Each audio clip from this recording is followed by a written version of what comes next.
大家好，我係 Ghoster 啊。今日我就會教大家點樣去喺用 Private Server 裏邊嘅 Private Match 裏邊嘅 Creative Mode 啦。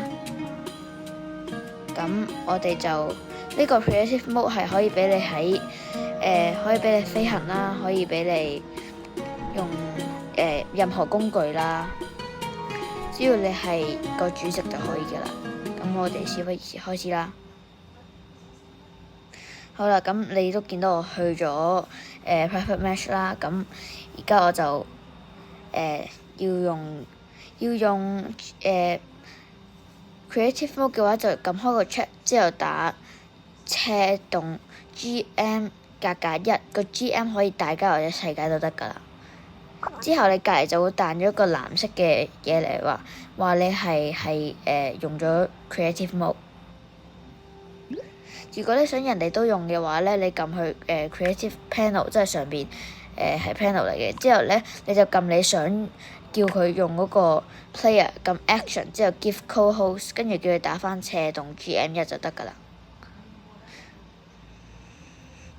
咁我而家就介紹下呢個Creative Mode 有咩用啦。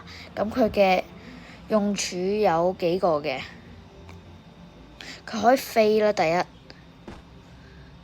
之後咧，如果你係電腦嘅話咧，你撳 E， 佢就會彈咗呢個嘢出嚟，跟住你就可以喺裏邊任意揀嘢嚟用啦。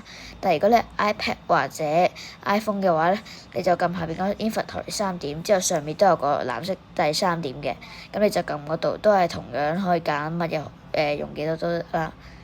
跟住咧，如果你撳咗一個 Wooden Blocks 嘅話，我當例子啦，你撳咗 Wooden Blocks 嘅話咧，你撳完之後係可以無限使用嘅。好似咁樣嚇，你係唔會少咯，即係你係永遠都保持64，但係佢係唔會少到一粒咯。之後咧就有個Road Edit Wand 啦，就可以編輯，可以 place 可以 replace 同埋 delete 一啲 map 上面嘅嘢嘅。其實咧，另外一支好似另外一個叫好似一支魔法棒嗰支咧，就其實冇乜用嘅，我覺得，因為佢其實佢都做唔到啲乜嘢㗎啦。好係咁好啦，下一段片我會教大家用返 Creative X 嘅。咁呢個係咁，我哋就下一次見啦，拜拜！記住 like and subscribe 啊，多謝收看。